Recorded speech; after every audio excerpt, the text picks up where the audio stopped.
Gold जो है कि बहुत ही चर्चा में है, क्योंकि लास्ट 1 ईयर में काफ़ी अच्छा रिटर्न दिया है 42% के अराउंड। तो मोस्टली लोग सर्च करते हैं कि जो नए लोग हैं कि गोल्ड में अगर इन्वेस्ट करना है तो कैसे करें, और कौन कौन से टाइप्स हैं, और क्या क्या एडवांटेज है, डिसएडवांटेज है। तो लेट्स स्टार्ट। तो पहला अगर तुम देखो तो जो गोल्ड में इन्वेस्टमेंट करने का ऑप्शन है, एक है sovereign gold bond. Sovereign gold bond जो है काफ़ी सिक्योर माना जाता है, और उसमें जो मेन एडवांटेज है वो ये है कि जो तुम्हारा गोल्ड का गेन होगा उसके अलावा एडिशनली 2.5% उस पर इंटरेस्ट आपको दिया जाता है, जो भी पर्टिकुलर तुम्हारा इन्वेस्टमेंट अमाउंट होता है। उसके अलावा डिसएडवांटेज जो मेन है वो यह है कि जब भी तुम इन्वेस्टमेंट करोगे उस डेट से 7 ईयर तक का लॉक इन पीरियड रहेगा।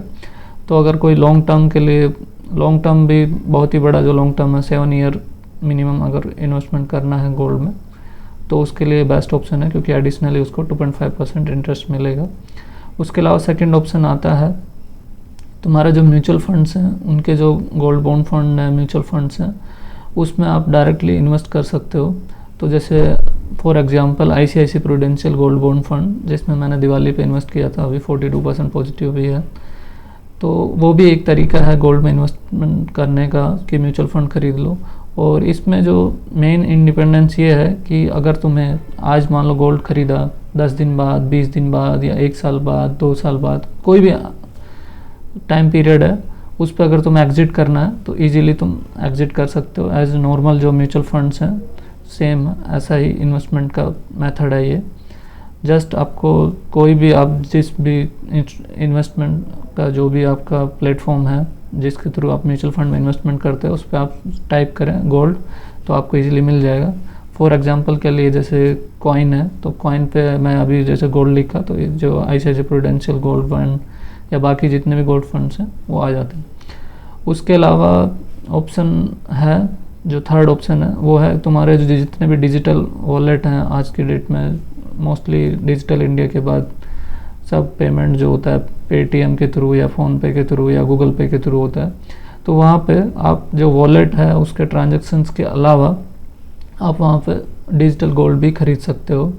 बट वहाँ पे एक डिसएडवांटेज ये है कि जो GST टैक्स है उसकी वजह से बाई प्राइस और सेल प्राइस में एक डिफरेंस होता है, जैसे कि अभी आप स्क्रीन पर देख रहे हो। तो जो बाई प्राइस है वो और जो सेल प्राइस है उसमें काफ़ी डिफरेंस है, जो सेल प्राइस है वो काफ़ी लो है। तो यहाँ पे जो GST लगता है वो 3% लगता है, तो उसकी वजह से जो प्राइस बाइंग और सेलिंग प्राइस में एक डिस्पैरिटी होती है।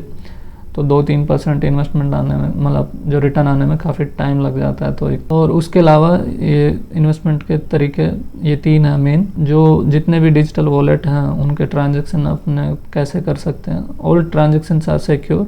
उसके अलावा जितने भी वॉलेट हैं उसमें एक और ऑप्शन होता है, अगर मान लो आपने 10 ग्राम गोल्ड खरीदा और उसका आपको डिलीवरी चाहिए, तो इनका टाई अप होता है, जो भी MMTC है या जितने भी गोल्ड प्योरिटी सर्टिफिकेट के साथ में आपको डोर डिलीवरी भी देते हैं। उसका कुछ चार्ज लेते हैं 400-500 के अराउंड, या बेस्ड ऑन अमाउंट। जितने भी इन्वेस्टमेंट के जो प्रोसेस हैं वॉलेट के, वो मैं आपको नेक्स्ट वीडियो में एक्सप्लेन करूँगा कि फ़ोनपे पे कैसे ट्रांजेक्शन कर सकते हैं, पेटीएम पे कैसे, गूगल पे कैसे, या अदर जो भी है। Thank you for watching it.